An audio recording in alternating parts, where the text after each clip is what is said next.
we're playing for 5-0, and we are on the draw. We have a very strong hand. Scales. We're gonna keep. So let's see. The reason I'm keeping this hand is because obviously we have scales.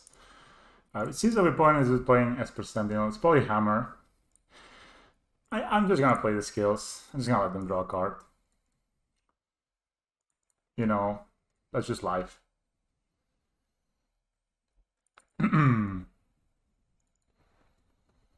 That's actually just life.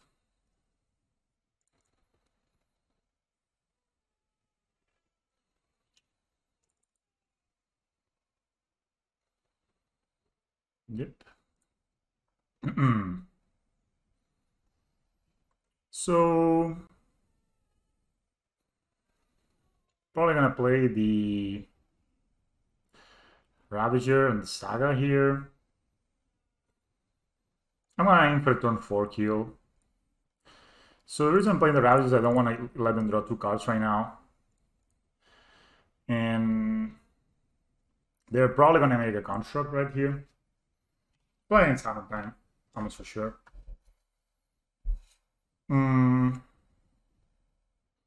So basically I want to not die the following 2 turns, if I can help it. And then we can kill them with the Saga. There's Enigma's Nexus, no way to equip just yet. I can block these 2 guys now. They got May playing at Blacksmith Skill, so I'm not gonna block. Like, they could Blacksmith Skill and kill the Ravager. This could be kind of brutal. That's why I didn't block here. Now here the question is, do we want to play... I think the safest play actually is to hold this back and just make a construct enough turn. If my opponent goes to make a construct on their turn, I'm not gonna attack. It's a 3-3. So the problem was that if I attack there, my opponent could have a Blacksmith Skill, right, and kill me and kill my dude. So I'm gonna make a construct now. If my opponent makes a construct the next turn, I'm gonna make a construct myself. So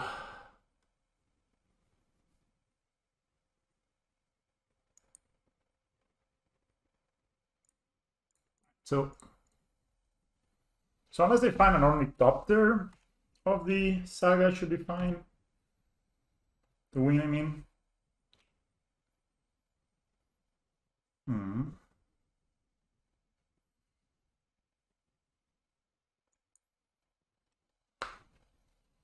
I don't think they play much interaction main deck.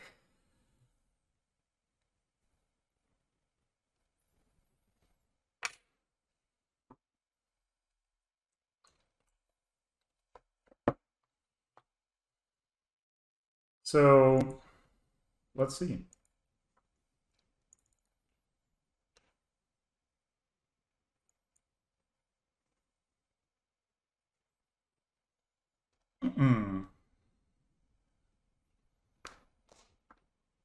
Maybe they had a hammer.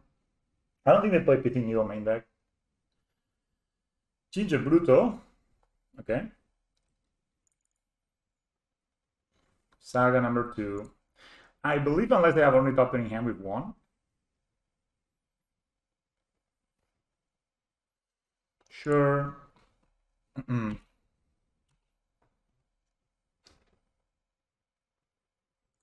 blocks. My opponent did not see the line where they're losing here.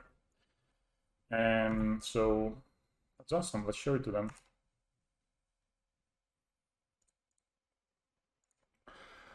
I'm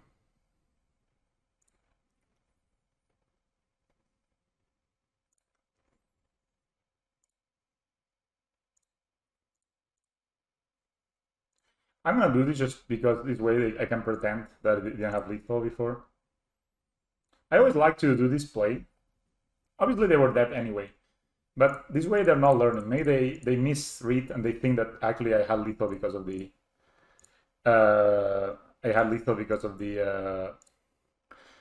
Hangavak that I top decked.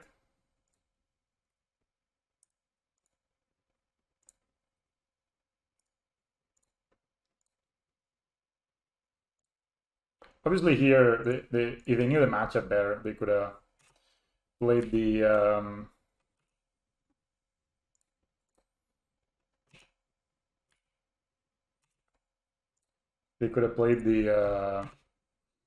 Ornithopter of the Saga, but they are not experts on the matchup, and they didn't see the line. And basically, by me doing this play, it means that maybe they don't play around it the next time. I think there's something to take into account. You're not here to teach your opponents how to play against Scales. It's up to them to figure it out. If you kill them with what you had on the spot right there, they may learn, and then next time they will get an Ornithopter. But maybe my opponent now thinks I just got lucky, and they didn't realize that they actually were dead anyway. All right, so in this matchup, I like to bring most of my interaction. This kills Hashbringer, which is important. This is just a very good card, and I bring the Tamiya safekeeping as well. And then Chalice of the Void, I like to bring on the play, at least one of them. I like to cut the Welding Jars, and I like to cut one Thorn of Geth. So, and then just cut the Patchwork automatic. Patchwork is not very good. It's very hard to get through with it. There's a lot of colored spells for Ancient Sphinxes, so maybe I look like this. So I have like a little bit more oomph, if that makes sense. But I like to play kind of a controlling role here, and then try to win with like Scales plus Ravager, Ballista, all those. I think we are kind of favored as long as we are not losing early. So that's what my plan is. We have 6 pieces of interaction, 2 Bossagers. That should be pretty good. Patchwork, again, on the play, it could be good, but on the draw, with no Shadow Sphere in the deck, I think it's just very lackluster in this match. The reason I'm cutting 1 strings for 1 Thorn of Geth is when you bring in so many color spells, we have now...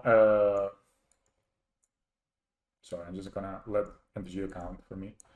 We have now 15 Scholar spells, so it means that it actually gets progressively worse, right? The Insistence cannot find any of these cards. But so it's good to keep your... Also, on the draw, you sometimes don't have time to strings. So that's why I decided to cut 1. We're playing against the one Alert. Kind of a nice name. Alright, this hand has Dano Reborn, has Saga, has Ballista. I think this hand has a keep. This hand loses to a bunch of some of their starts, particularly the bonus most of 5, but like the turn 2 double hammer and my dude kind of start. We lose to it, but it's difficult to beat that start anyhow. We basically need like a Dismember or a Nature's Claim. But my hand being so good, if we don't die turn 2, makes me want to keep it. If that makes any sense.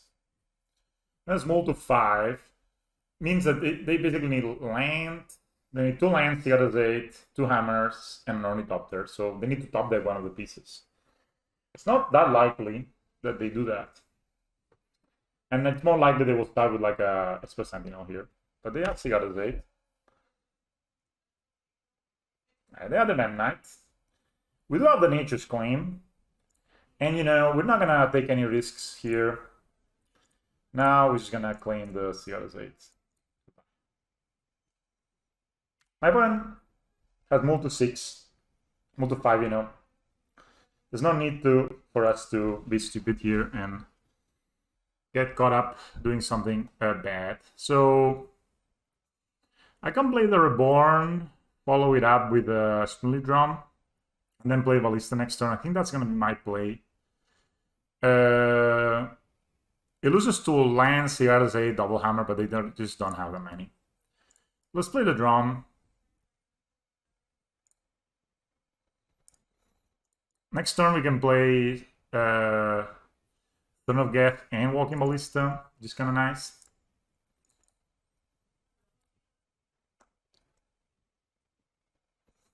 Alright, they pass. So we're going to play Order Saga here. They have the thing, they have the march. That's expected, that's fine. Right, so we're gonna play a Ballista.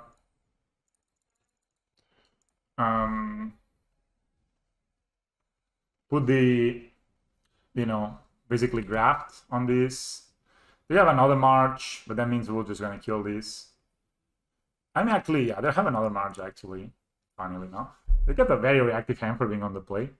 I'm not gonna graft. Right, so they don't even, sorry. So we're gonna tap this for green, so we can instant steerings. And we're gonna ping this, so we're gonna get our 2 for 1 here. Yeah, and then we're gonna steerings. That's another Ballista, Gemstone Cavern, Boseiju, Inventor's First. I think the best here is the Walking Ballista, right? It's like the best card here. We have a land for next turn anyway. And yeah. Everyone has 2 cards in hand. They draw a card. All right, that's desperation right there. And they play a Pithy Needle. Nice, so they would probably never name Walking Ballista. That's fine. But we have a lot of ways to win. So I'll play this. I'll use my mana here and play my Walking Ballista. I'm not going to go ahead on Throne. And I'm gonna go ahead on Throne of Get too. I'm not gonna graft. Just gonna play the Throne. I could sack these and trigger these right away, but that makes no sense. I would bring a Pithy Needle if I had it, by the way. Although I have 3 lands right now. They draw cards. Very interesting. Yeah, Ornithopter.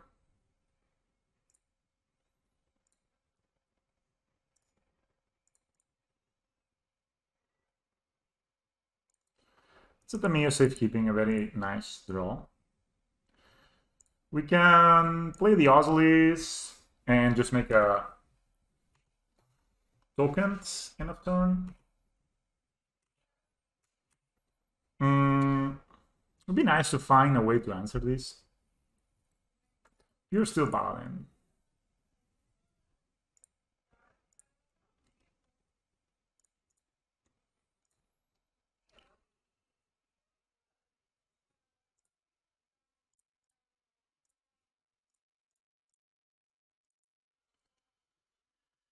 I wonder if I should sack this Spindleaf Drum to put counters and things, but I don't think that's needed.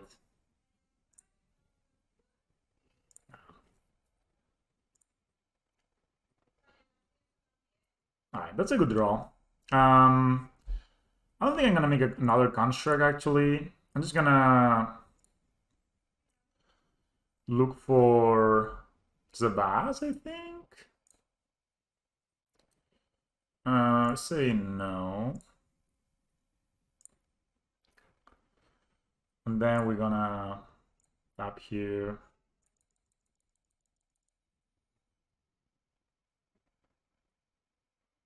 None. So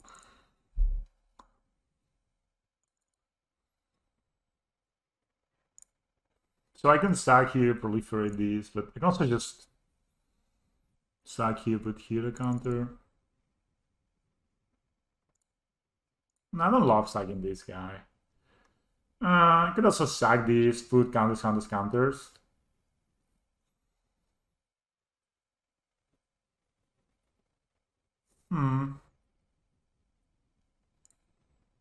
Yeah, so I think we're just gonna not do anything. And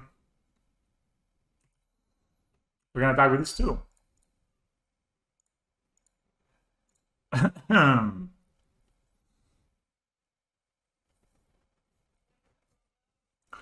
They don't block. Fair. And we're gonna pass. CR is 8.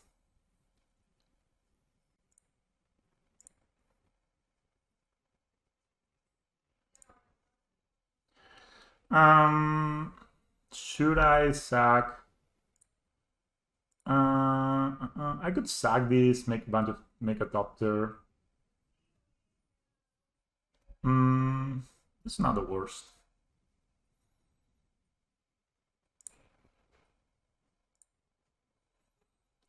No, I can do it on my turn, right? It's no need to. All right, so what we can do is put counters here.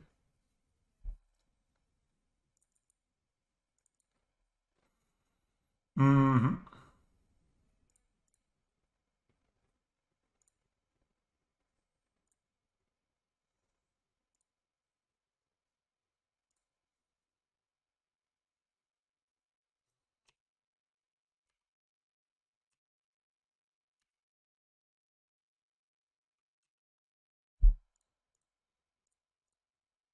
Mm-hmm.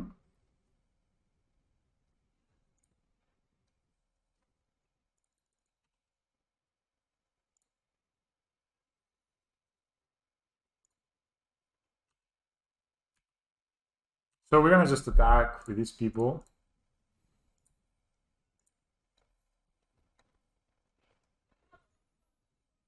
So that's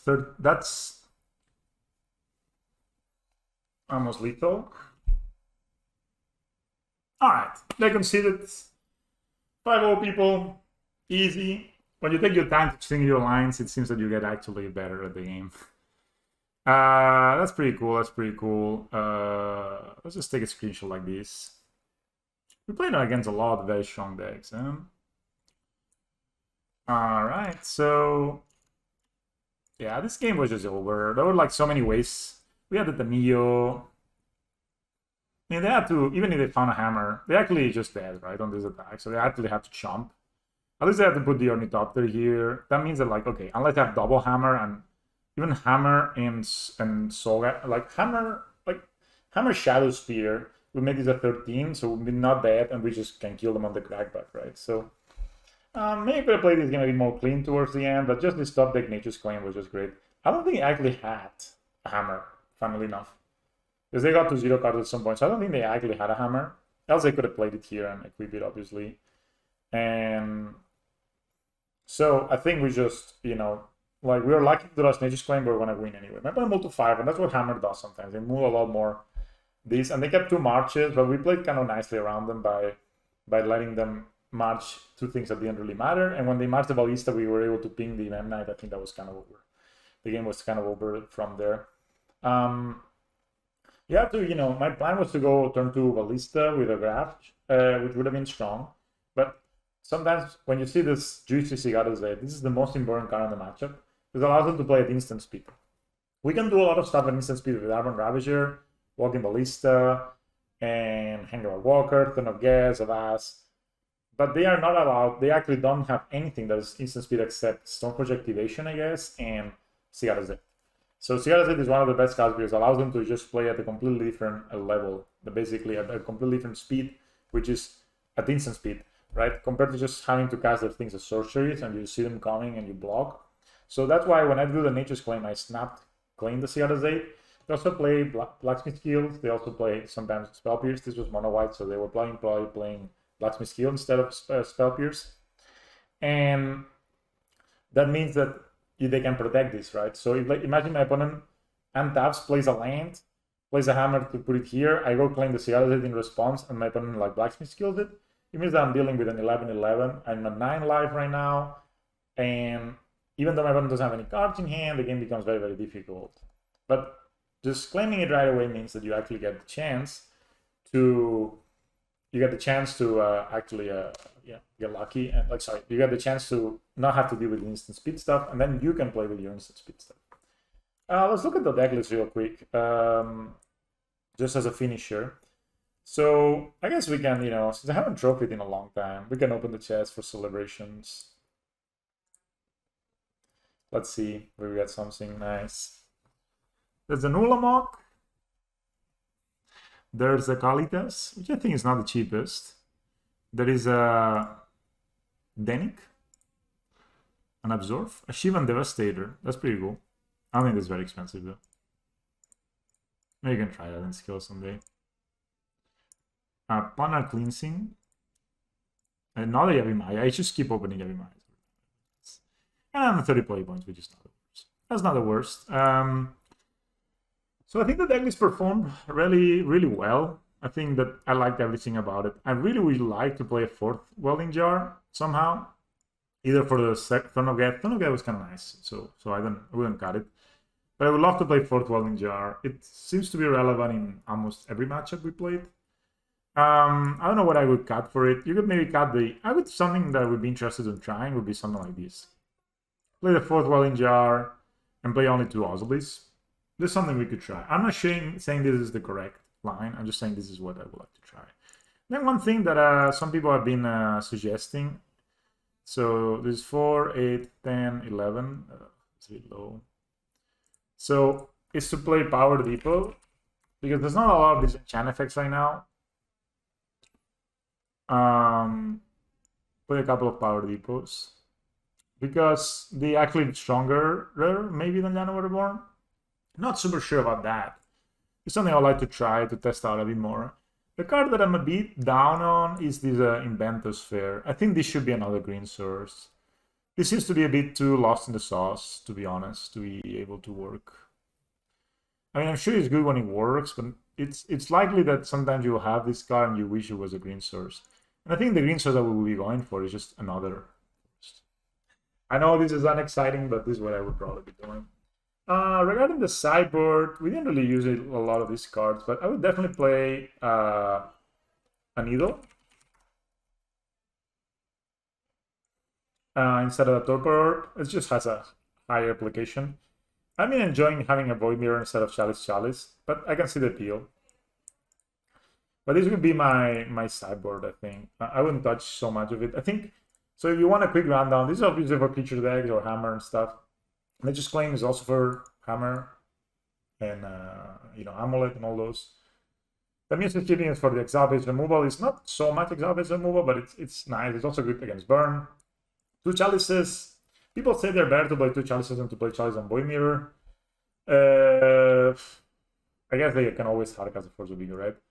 Unless it's that I really like in the Drowning the Lock matchups / Mortan matchups. Against Flipping End, I like it a lot more than a Relic. Cage, I really like in the Yargmoth decks and Coco decks, Elves. It comes up like against Glimpse combo. It has a lot of applications actually, and the matches where it comes in is extremely good. And I'm down to having one card that is more narrow than other cards, and just have it to be good in different matchups. Some people would be playing Orvar, the old form here, but then if you want to add Orvar to the sideboard because you're really worried about creativity, which we beat these matches, by the way. Maybe you just need to trim 1 Safekeeping, 1 Dismember, for example. Or trim 1 Safekeeping, 1 Chalice of the Void, and just kind of accept that your Rhino's matchup is going to get worse. You could do that. You could trim a Chalice and maybe the Unlicensers, since we don't need actually that much help being the decks I mentioned. But I really like the 3 Dismember. I really like these. So maybe you could try these, right? I mean, this is something we could try. I mean, Orvar is only good against creativity, but I think it's okay to have 2 slots dedicated to probably the best deck in the format at the moment. Alright guys, this is the deck list. This is my thoughts, how I could change the deck list. These are trials. I mean, again, I'm not, I really try to avoid making statements like this is the best Hardened Scales list. I don't know if this is the most optimal Hardened Scales list. If I had a tournament this weekend, I don't know if I would play this. I would probably play something similar. But I don't know if I would play Throne of Geth. I don't know if I would play the Forge Jar or the third puzzle list. I don't know if I would play Power Depot or play Dino Reborn. I would play untapped green sources. I don't know what I would do. But these are just trials. We're trying to figure out which is strong and when is it strong and why is it strong. Sometimes we figure out maybe the Power Depot is extremely strong in the creativity meta, maybe because people are not doing anything for 3 turns, and then you just, play your Power Depots and sacrifice in Throne of Geth, get a million counters, and win the game. Then overall is very good in the Ragavan, for example, meta games, because you can do turn 2 Walking Ballista up in your Ragavan. And it's basically a 5th Hardened Scale. So, overall, we need to kind of figure out the ins and outs, and then when we figure out why things are good, then we can just make the adjustments on what we see in the meta, right? In general, I think this is a very strong list, though. So I think if you go with this list, you're not going to go too wrong. The only cards that are maybe a bit more awkward is the Throne of Geth, the Ore Bars, and the Power Depots. The Power Depots could be Gunner Reborns. They could be untapped green sources. That could also be good. But I kind of like that they add utility, they add red sources to the deck, they add ways to make the last fly, and they can be sacrificed for value. That sometimes it's kind of nice.